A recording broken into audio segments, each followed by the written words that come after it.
few people asked and wanted to know how I was growing my garlic. You want nice, rich soil. I put compost in at every planting, and for the garlic, since it's a longer season, I then went ahead and put more compost in the spring. Only plant the biggest cloves. If you plant small cloves, you're going to get small heads of garlic. You don't want to plant your garlic too early. You also probably don't want to plant it too late.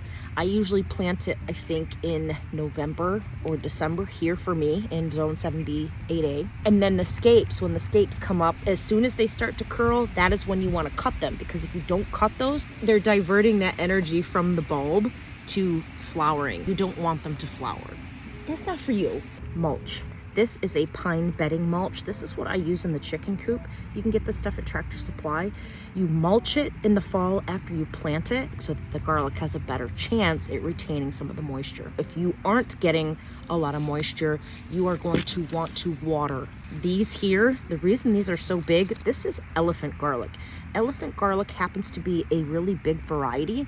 So when they grow, they happen to be bigger to begin with. I put on a general fertilizer once in the fall and maybe once in the spring. As you get closer to harvest time, you want to get something that is more phosphorus based so that it can go toward the bulb. But earlier in the season, you do want the greens to have some growth as well. These are just some of my tips for how to grow bigger garlic.